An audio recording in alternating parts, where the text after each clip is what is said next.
Hey guys, it's Joel from the Game Mechanics, and I'm hoping you guys can hear me okay. If anybody's watching and you can hear me, that'd be awesome if you could just confirm that. But I'm going to go ahead and just do this Rado style here, handheld, so I hope people aren't prone to motion sickness. I just want to talk about this game here. It's called Clash of Cultures, and it's a game that deserves to have a little bit of talk done about it because it is, some news came out this week. Hey Katie, I see you there. Can you hear me? I'm hoping this mic's working. I'm just not confident in it yet. Anyway, Clash of Cultures here. It is a game that Christian Marcuson on Boardgame Geek this week just confirmed that he is not going to be continuing his production of it with Z-Man Games. And really, this is a game that if you if you follow Z-Man Games at all, this is a game that probably wouldn't get made by Z-Man anymore. And Z-Man's brand has just changed a lot, and like it just doesn't feel like they make games like this anymore. So anyway, Clash of Cultures, it comes with a nice rule book. The rule book in this is actually really nice. It kind of just lays everything out really well. Then here's how I package my game. I put everything in a little Tupperware that you get for each player that you are. So you have these guys are settlers. Man, this thing does not want to focus. So settlers are what you produce in towns to go make new towns. And then you get, this is so really cool about this game. So I'm going to take these pieces out and let me set that like that. There we go. That'll be nice. That's a soldier. The focus is not too happy right now.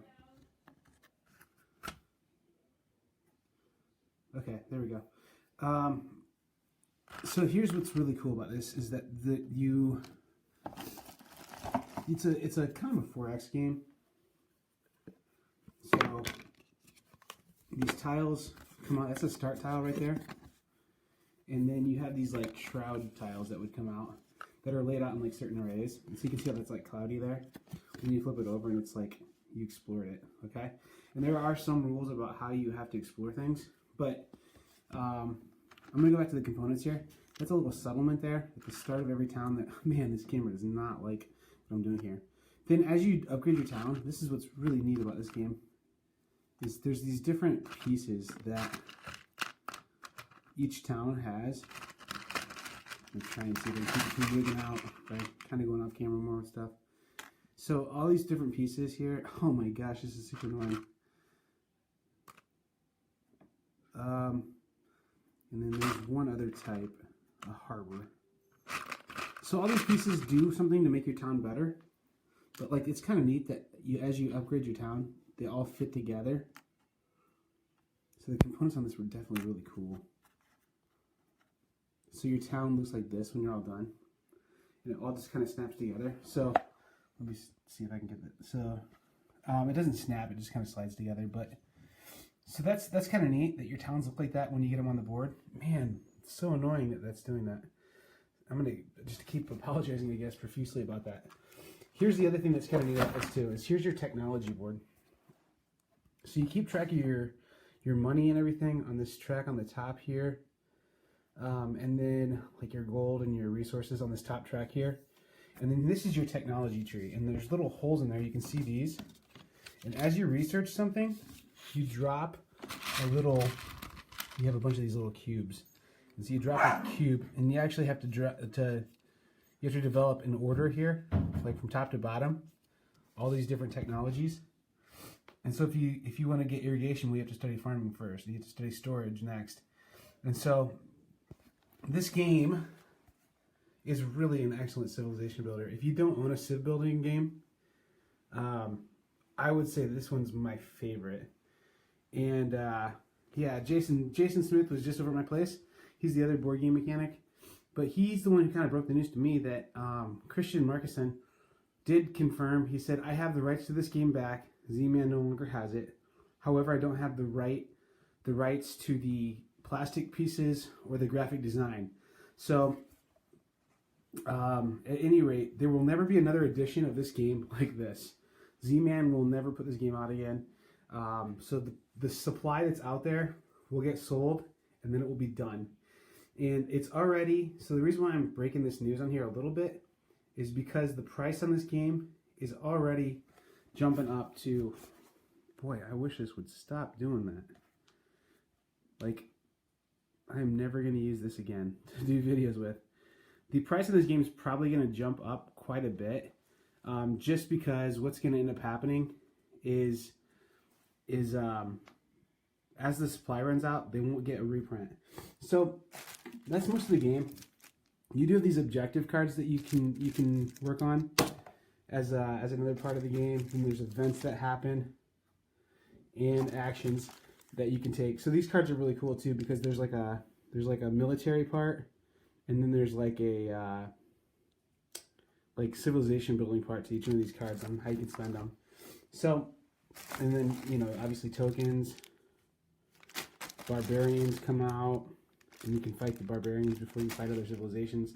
There's actually not a lot of combat in this game either, but the combat system on this is really neat, because the way how it works too is instead of it saying you have to roll like all or nothing, like success or failure on each die, it actually uses the average, the means of different things. And so one more time, I'm just going to show how these things slide together here to make like a bigger sized village, because I think it's just really cool how it looks. That they all slide together. And actually I have a repeat of a piece there. Oh yeah, there's my harbor. So I normally would have a harbor that would slide in there like that. And the harbor lets you ship goods and do things with the water better. The observatory here, or whatever that is, I think does things that you can increase your science knowledge. This increases the Pantheon here, increases your cultural knowledge, and then this fortress like keeps you more safe. It's like a defensive standpoint, or an extra defensive standpoint. So at any rate, this has just been me kind of looking at Clash of Cultures here. It will eventually be jumping up in price. I'm just positive of it, because it is a great game and people are going to want it still, and there are no more copies of this being made. So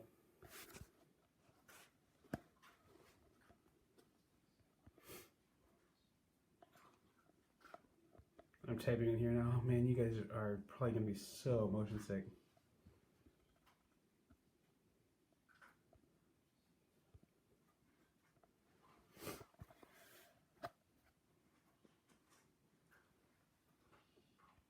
Well, anyway, it's definitely one worth. It's definitely okay. Good.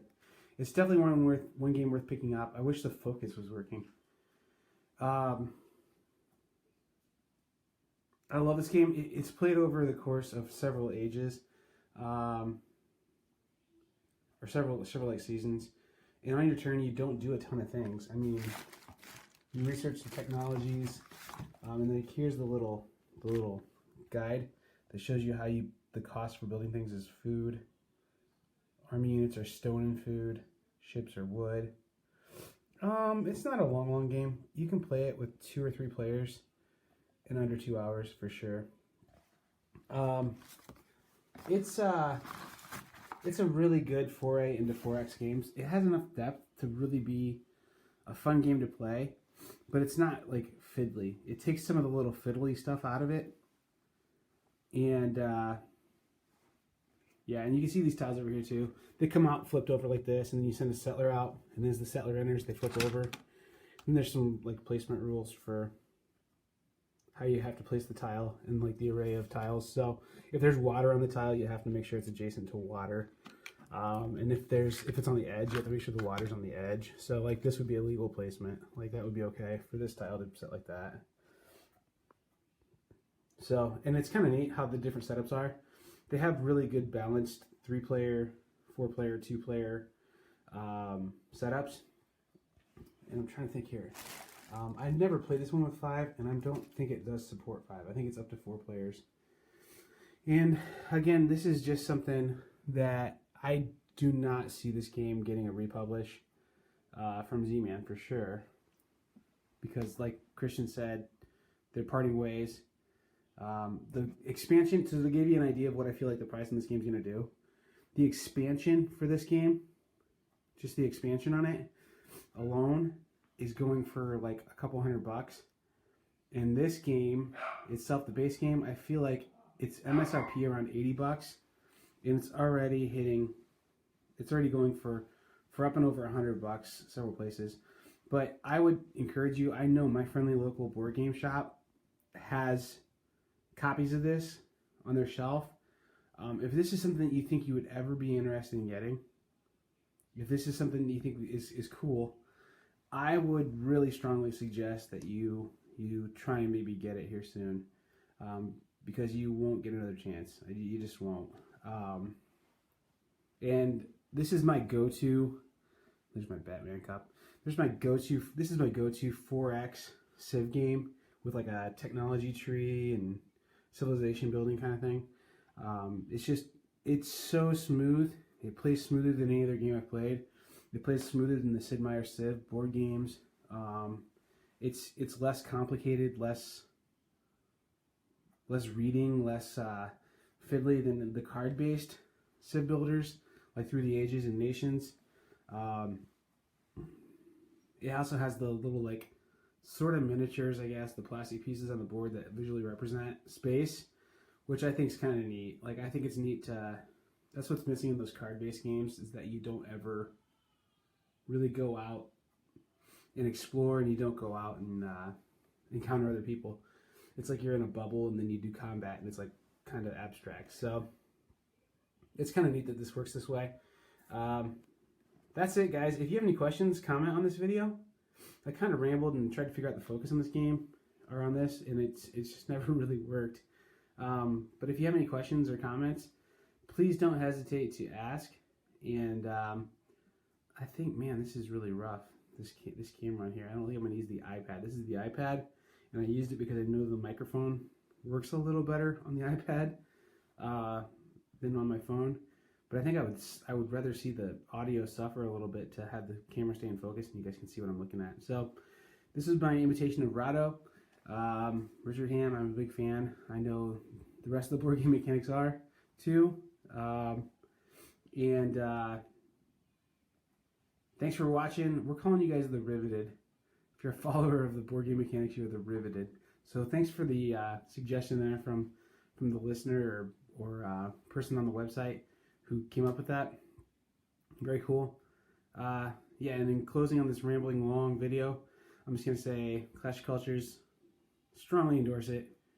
Will be out of print. You could probably find a few copies in retail right now or get it in trade for the next few months, but then it will be one of those games like, it will be like this one here, Finca, which is another game I strongly suggest.